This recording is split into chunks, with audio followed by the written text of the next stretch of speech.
জগতের পরজগতের কাউকেই দান করেন নাই।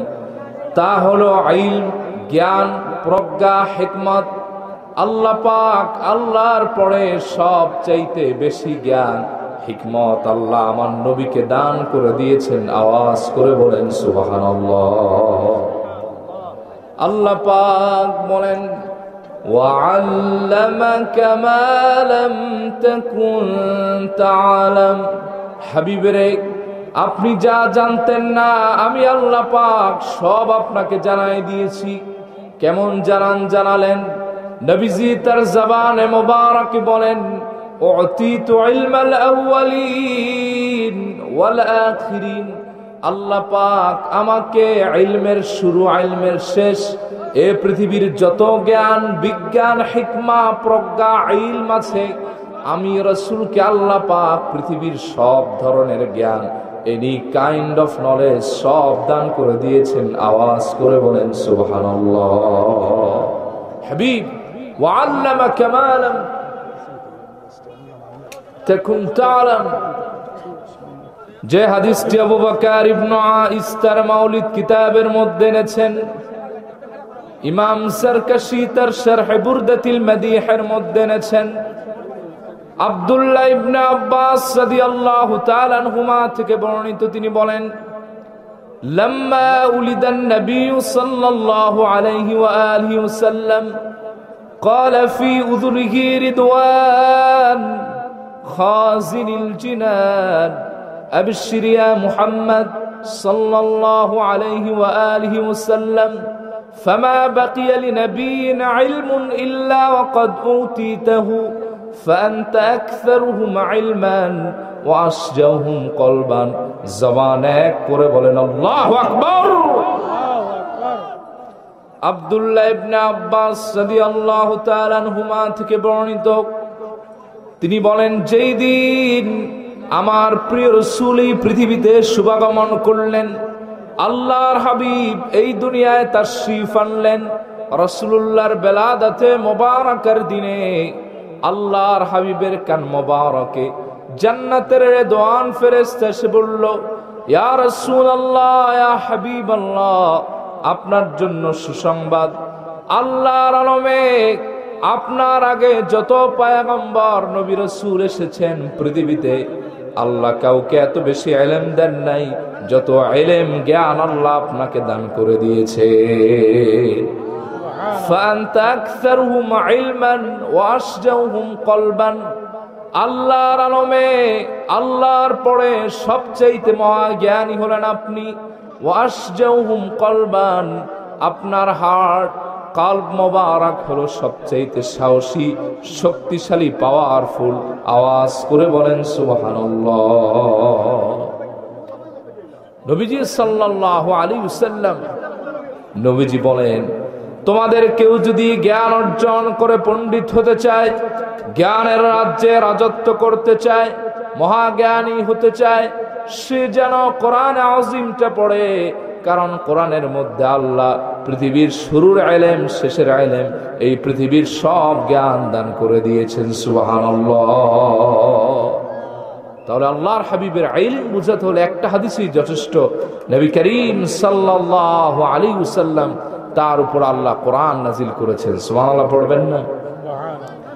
এ দেশের তথাকথিত একজন শায়েখ, তিনি রাসূলুল্লাহর প্রতি বুড়া আঙ্গুল জাগিয়ে এক বেয়াদবি করে বলেছিলেন যে হযরত আদম আলাইহিস সালামের ইলম নাকি আল্লাহর হাবিবের চাইতে কয়েক লক্ষ গুণ বেশি, রাসূলুল্লাহ নাকি কিছুই জানা না। জোরে কর নাউযুবিল্লাহ।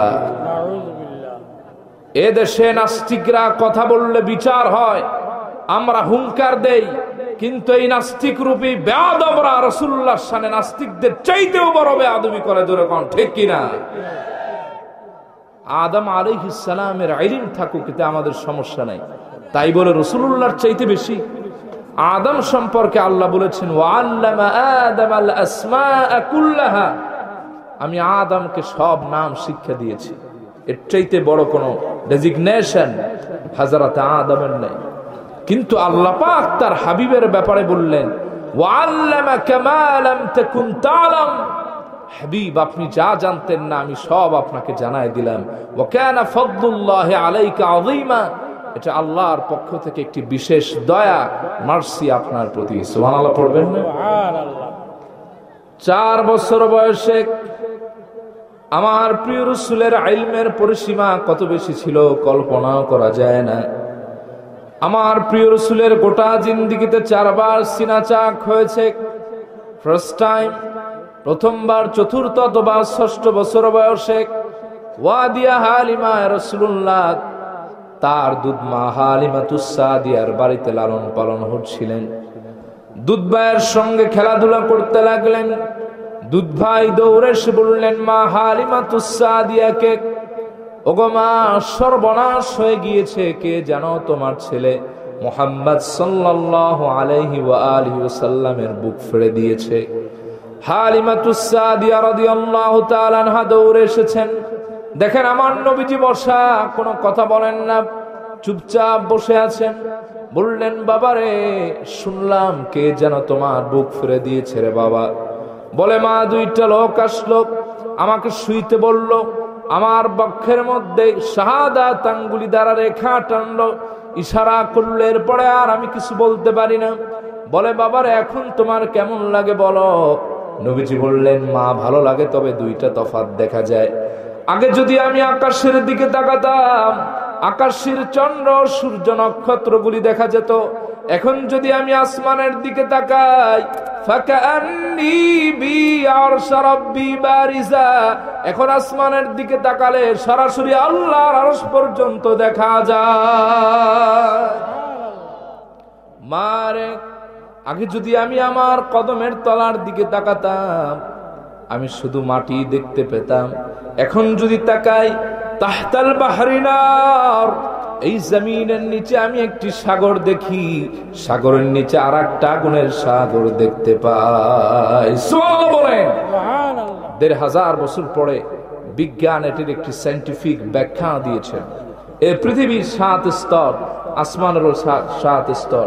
এই পৃথিবীর first state of this world, প্রথম স্তর যেটি, এটি আল্লাহ পাক লাভা, আগ্নেয়গিরি, আগুন দ্বারা তৈরি করেছেন। এটা পৃথিবীর শুরু আর আসমানের শেষ সীমান আরশ। দুনিয়ার শুরু আর আসমানের শেষ সব আল্লাহ পাক আমার রাসূলকে 4 বছর বয়সে দেখাইছেন। সুবহানাল্লাহ পড়বেন না? সুবহানাল্লাহ। আমার নবীজির ইলম কত বেশি। নবীজি বলেন ইন্নী আরা মা লা তারাউনা, আমি যা দেখি তোমরা তা দেখো না। আমি রাসূল আমার চক্ষু মোবারক দ্বারা সামনে যতটুকু দেখি, পেছনে অবিকল ততটুকুই দেখতে পাই। সুবহানাল্লাহ। নবীজি বলেন ফারাইতু মাশারিকাহা ওয়া মাগারিবাহা, আমি রাসূল পৃথিবীর যেখানেই থাকি, আল্লাহ পাক গোটা দুনিয়াটা আমার চোখের সামনে এত সংকীর্ণ করে দিয়েছেন। আমি রাসূল পৃথিবীর উত্তর যেমন দেখি, দক্ষিণ তেমন দেখি, পূর্ব যেমন দেখি, পশ্চিম তেমন দেখতে পাই। আওয়াজ করে বলেন সুবহানাল্লাহ। রাসূলুল্লাহর এই গোটা পৃথিবী দেখতে আল্লাহর দয়ায় ডান বামে তার ঘাড় মোবারক ঘুরাতে হয় না। যে কোনো প্লেসে, যে কোনো টাইমে রাসূলুল্লাহ দেখতে পারেন। চিল্লায় এখন সুবহানাল্লাহ। নবীজির ইলম কত বেশি। নবীজি বলেন তানামু আইনায়া ওয়ালা ইয়ানামু কলবি, আমার চক্ষু মোবারক মাঝে মাঝে ক্লান্তির কারণে বিশ্রাম নেয়, রেস্টে যায়, ঘুমায়, কিন্তু আমার কলব মোবারক কখনো ঘুমায় না। সুবহানাল্লাহ বলবেন না?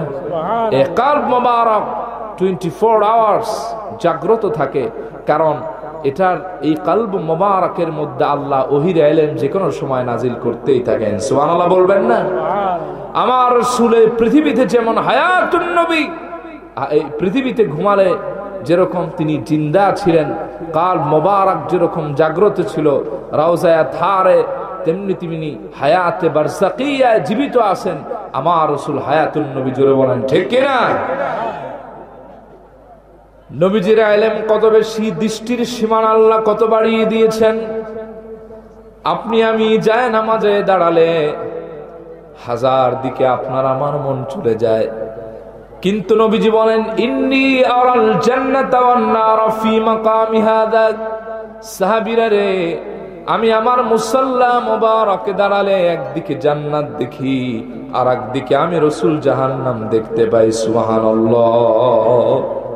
শুধু কি দেখতে পান, আমার রাসূল তার মুসাল্লা মুবারকে দাঁড়ালে সরাসরি আল্লাহর জান্নাতেও যান। সুবহানাল্লাহ পড়বেন না? এটা তো রাসূলুল্লাহর জন্য মামুলি বিষয়। যে রাসূলকে আল্লাহ পাক দাওয়াত দিয়ে সুপারলেটিভ পাওয়ার দিয়ে আল্লাহর আরশ আজিমের মেহমান বানিয়েছেন, দিদারে ইলাহি নসিব করেছেন, সে রাসূল নামাজে দাঁড়িয়ে জান্নাতে যাবে, এতে আশ্চর্য হওয়ার কিছু নাই। ঠিক কিনা বলেন? বুখারীর বর্ণনা, হাদিসটি একাধিকবার রিপিট হয়েছে। রাসূলুল্লাহ আমার একদিন নামাজে দাঁড়িয়েছেন মুসাল্লা মুবারকে, একবার নামাজের মধ্যে তার হাত মোবারক সামনে নেন, আর একবার সংকুচিত করে পিছনে নিয়ে আসেন। নামাজ শেষ হলে পরে নবীজি বললেন, সাহাবীরা রে, তোমরা জানো না কি আজ নামাজে কি হলো? সাহাবীরা বললেন, আল্লাহু ওয়া রাসূলুহু আ'লাম, আল্লাহ এবং তার রাসূলই ভালো জানে, আমরা জানি না। নবীজি বললেন, সাহাবীরা শুনে নাও, আজ যখন আমি আমার মুসাল্লা মুবারকে নামাজি দাঁড়ালাম, মুসাল্লা মুবারক থেকে সরাসরি আল্লাহর জান্নাতের মধ্যে চলে গেলাম। যেই না আমি জান্নাতের মধ্যে গেলাম, জান্নাতের সুমিষ্ট সুদর্শন আঙ্গুরগুলি আমার দিকে আসতে চাইল, আমিও আমার হাত মুবারক বাড়ায় দিলাম। হঠাৎ আমার মনে পড়ে গেল, আর এটা তো দুনিয়ায়, দুনিয়ার জন্য তো জান্নাতের নেয়ামত নয়। কারণ আল্লাহ পাক বলেন, فلا تعلم نفس ما أخفي لهم من قرة أعين جزاء بما كانوا يعملون। আওয়াজ করে বলুন আল্লাহু আকবার। আল্লাহ বলেন, কেউ জানে না কি লুকায়িত রেখেছি নেক আমলের বদলা হিসেবে তাদের থেকে। লুকায়িত জিনিসটার নাম হলো জান্নাত।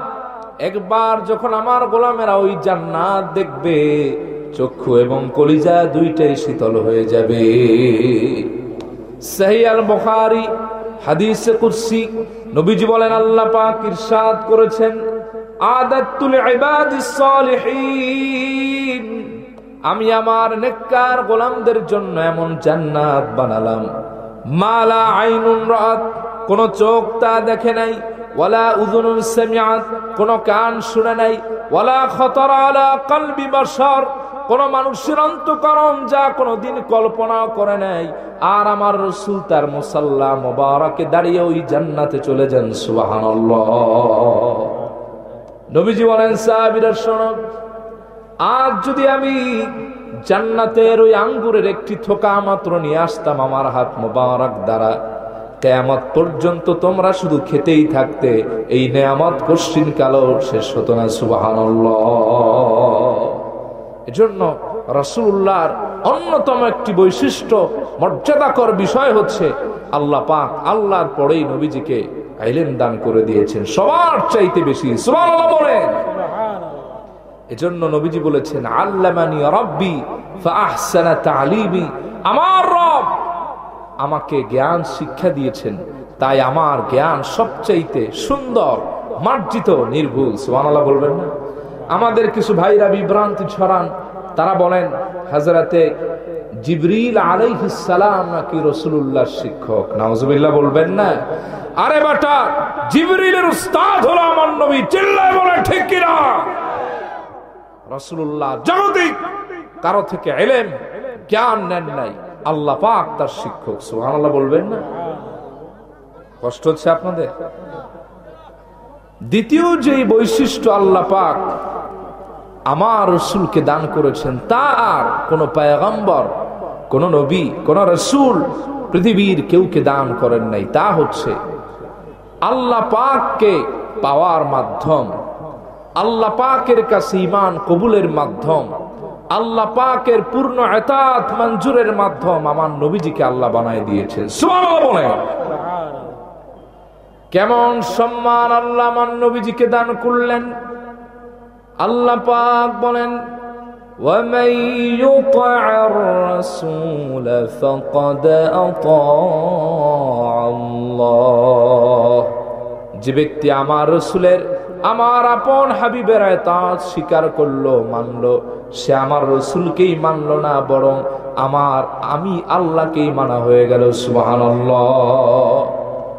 শুধু তাই নয়, নবীজিকে উদ্দেশ্য করে আল্লাহ পাক বলেন কুল ইন কুনতুম তুহিব্বুনাল্লাহ ফাত্তাবিউনি ইউহিব্বুকুমুল্লাহ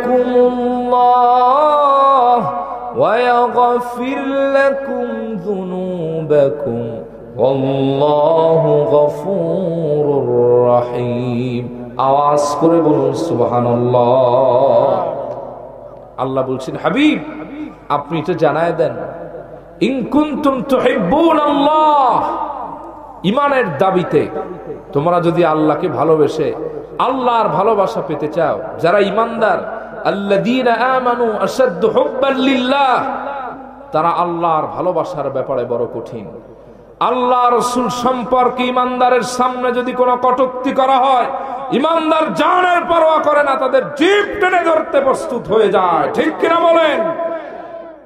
ঈমানদার সব সহ্য করে, আল্লাহ এবং রাসূলের ব্যাপারে কোনো বিন্দু মাত্র চুল পরিমাণ গোস্তাক ঈমানদার সহ্য করে না। ঠিক কিনা? প্রিয় ভাই সব, আল্লাহ বলতেছেন যদি এভাবেই ভালোবাসতে চাও আর ভালোবাসা পেতে চাও, রাসূল আপনি বলে দেন ফাত্তাবিউনি, আমাকে অনুসরণ তথা ইতাআত করো, জান দ্বারা, মাল দ্বারা, অগাধ আত্মবিশ্বাস শ্রদ্ধা দ্বারা এবং 100% নির্ভেজাল ভালোবাসা দ্বারা। সুবহানাল্লাহ বলবেন না? সুবহানাল্লাহ। যদি এমন ভাবে ইতাআত করতে পারো, ইউহিব্বুকুমুল্লাহ, আল্লাহ পাক নিজেই তোমাদেরকে ভালোবাসবেন, ওয়া ইয়াগফির লাকুম যুনুবাকুম, আল্লাহ পাক তোমাদের ভালোবেসে তোমাদের জীবনের গুনাহ সব মাফ করে তোমাদের মাসুম বানায় দিবে। এই আয়াত যখন আমরা পড়ি, অনেক ভাইরা বলেন এই আয়াতে তো ইতাআতের কথা বলা হয়েছে, মহব্বতের কথা বলা হয় নাই। আবার কেউ তো এমনটিও বলেছেন মহব্বতের কথা নাকি গোটা কোরআনে নাই। জোরে কর নাউজুবিল্লাহ।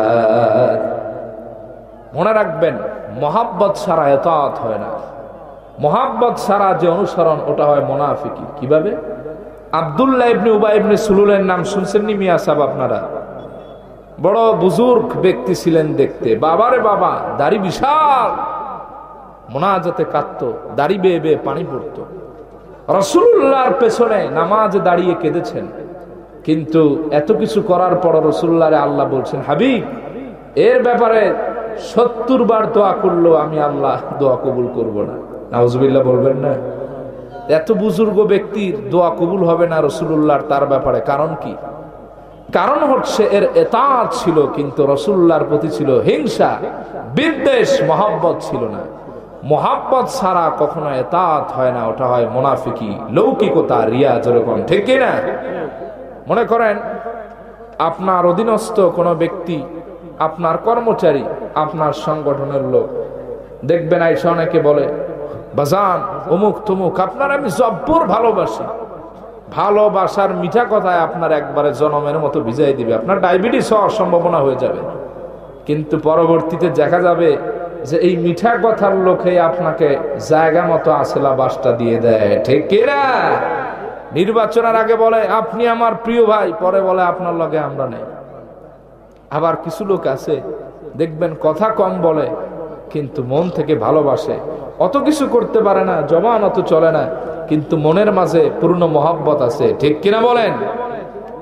প্রিয় ভাই সব, তা আল্লাহ বললেন ইউহিব্বুকুমুল্লাহ, আল্লাহ পাক নিজেই তোমাদেরকে ভালোবাসেন, ওয়া ইয়াগফির লাকুম যুনুবাকুম, এবং আল্লাহ পাক তোমাদের জীবনের গুনাহ মাফ করে দিবেন। সুবহানাল্লাহ পড়বেন না? এখন প্রশ্ন হলো কিভাবে আপনি আমি ইতাআত করব আর মহব্বত করব? আপনাকে আমাকে ফিরে যেতে হবে সাহাবী, তাবেঈ, মুহাদ্দিসিনদের সোনালী যুগে। তারা যেভাবে রাসূলুল্লাহকে প্রাণ দিয়ে মহব্বত করেছেন, একজন ইমানদার হিসেবে আমাদের তাদেরকেই ফলো করতে হবে। যেরকম ঠিক কিনা? সাল্লাল্লাহু আলাইহি ওয়া আলিহি ওয়াসাল্লাম আসাবনাহু মিন কিবালি আনাস আও মিন কিবালি আহলি আনাস। প্রখ্যাত তাবেঈ সম্রাট মুহাম্মদ ইবনে সিরিন বলেন, আমি একদিন আবিদাকে বললাম, আবিদারে, আমাদের কাছে আল্লাহর হাবিবের চুল মোবারক গুলি থেকে কিছু চুল মোবারক মওজুদ আছে, সংরক্ষিত আছে, আমাদের জিম্মায় আছে, যেটা আমরা আনাস রাদিয়াল্লাহু তাআলা আনহু অথবা তার পরিবার থেকে পেয়েছি। এবার দেখেন তাবেঈ রাসূলুল্লাহর প্রতি মহব্বত কেমন। ফাকালা লান তাকুনা ইনদি শারাতুম মিন আহাব্বু ইলাইয়া মিনাদ দুনিয়া ওয়া মা ফিহা। জবান ছেড়ে বলেন আল্লাহু আকবার। প্রখ্যাত তাবেঈ মুহাম্মদ ইবনে সিরিন বলেন, যদি আমাদের কাছে আল্লাহর হাবিবের এই চুল মোবারক গুলি থেকে মাত্র একটি চুল মোবারক মওজুদ থাকে, এই পৃথিবী এবং পৃথিবীর মাঝখানে যা আছে সব কিছুর চাইতে আল্লাহর হাবিবের একটি চুল মোবারক আমার কাছে থাকা অতি প্রিয় হয়ে যাবে। সুবহানাল্লাহ বলেন। আরেকটু সহজ করে বুঝাই দেই, তাবেঈকে যদি বলা হয়, এই নাও আল্লাহর হাবিবের একটি চুল মোবারক দিলাম, আর এই নাও গোটা দুনিয়ার বাদশাহী সুপারলেটিভ পাওয়ার দিয়ে দিলাম, কি নিবা? তাবেঈ বলবে, আমার গোটা দুনিয়ার প্রয়োজন নাই, আমি আল্লাহর হাবিবের একটি চুল মোবারক নিয়ে হাসতে হাসতে জান্নাতে যেতে চাই। তাবেঈর মোহাব্বত রাসূলুল্লাহর একটি চুলের প্রতি এত বেশি, মোবারকের প্রতি, যে গোটা দুনিয়ার চাইতে তাবেঈর কাছে আল্লাহর হাবিবের একটি চুল মোবারক দামি। চিল্লায় কইবেন না সুবহানাল্লাহ। সহিহ আল বুখারী সব চাইতে লম্বা হাদিসগুলির মধ্য থেকে 3টি হাদিসের একটি হচ্ছে এটি, এখন যেটি শোনাচ্ছি। 1700 শব্দের বেশি অ্যাড হয়েছে হাদিসে। রাসূল করিম সাল্লাল্লাহু আলাইহি ওয়াসাল্লাম যখন মক্কা থেকে মদিনা আল মুনাওয়ারায় হিজরত করলেন, সুদীর্ঘ অনেক দিন প্যারা নবীজি সাল্লাল্লাহু আলাইহি ওয়াসাল্লামের খোঁজ খবর মক্কাবাসী নিতে পারলেন না। কাফেররা, উতবা, সাহেবারা, মক্কার মোড়লরা, সর্দাররা, তারা উরওয়া নামক এক ব্যক্তিকে গোয়েন্দা হিসেবে নির্ধারণ করে মদিনা মুনাওয়ারায় পাঠিয়েছেন, যাও মদিনা থেকে তথ্য আদান প্রদান করো, দেখে আসো রাসূলুল্লাহ কেমন আছেন। উরওয়া চলে গেলেন মদিনাল মুনাওয়ারায়। মদিনা মুনাওয়ারা থেকে উরওয়া ফিরে আসলেন। উরওয়াকে বলা হলো, উরওয়া কি দেখে এসেছো বলো। উরওয়া বলে, আল্লাহর কসম করে বলি, যেই উদারতা, মহানুভবতা, যেই বৈশিষ্ট্য মুহাম্মদ ইবনে আব্দুল্লাহ সাল্লাল্লাহু আলাইহি ওয়াসাল্লামের মধ্যে দেখেছি, খোদার কসম তিনি নবী হবেন এতে বিন্দু মাত্র সন্দেহ নাই। উরওয়া বলল, আমি যা দেখে এসেছি খোদার কসম তিনি নবী হবেন এতে কোনো সন্দেহ নেই। বলে, কি দেখে এসেছো? বলে, আমি দেখলাম রাসূলুল্লাহ যখন থুতু মোবারক ফেলবেন, সাহাবায়ে কেরাম ভিখারির মতো দুটি হাত তাদের হাত দুটি রাসূলুল্লাহর লালা মোবারক আনার জন্য পেতে দেন। একজনের উপর আর একজনে হাত পাতেন, ইয়া রাসূলুল্লাহ আমি আগে। যেই না আল্লাহর হাবিব কারো হাতের মধ্যে সামান্য একটু থুতু মোবারক দেন, চেহারায় মালিশ করেন আর দেহের মধ্যে মালিশ করেন, হাসতে হাসতে বাড়ি চলে যান। এই হাসির অর্থ হলো, গুনাহের কারণে আমার দেহটা জাহান্নামে যেতে পারত, কিন্তু আমি আশা রাখি রাসূলুল্লাহর লালা মোবারকের খাতিরে এই দেহকে আল্লাহ জাহান্নাম থেকে মুক্তি দিয়ে দিবেন। চিল্লায় এখন সুবহানাল্লাহ। বলে, আর কি দেখলাম ওয়াইদা তাওয়াদ্দা নবী সাল্লাল্লাহু আলাইহি ওয়াসাল্লাম কাদু ইয়াকতাতিলুনা আলা ওয়াদুহি। আমি লক্ষ্য করলাম রাসূলুল্লাহ যখন ওযু করেন, ওযুর পানি আনার জন্য সাহাবায়ে কেরাম হুমড়ি খেয়ে পড়েন, কে কার আগে আনতে পারেন। ফাজআলান নাসু ইয়াখুযুনা মিন ফাদলি ওয়াদুহি ফায়াতামাসসাহুনা বিহি। যেই না সাহাবায়ে কেরামের কেউ সামান্য একটু পানি পান, আইনা চেহারায় মাখেন, দেহের মধ্যে মাখেন, হাসতে হাসতে বাড়ি চলে যান। সুবহানাল্লাহ বলবেন না?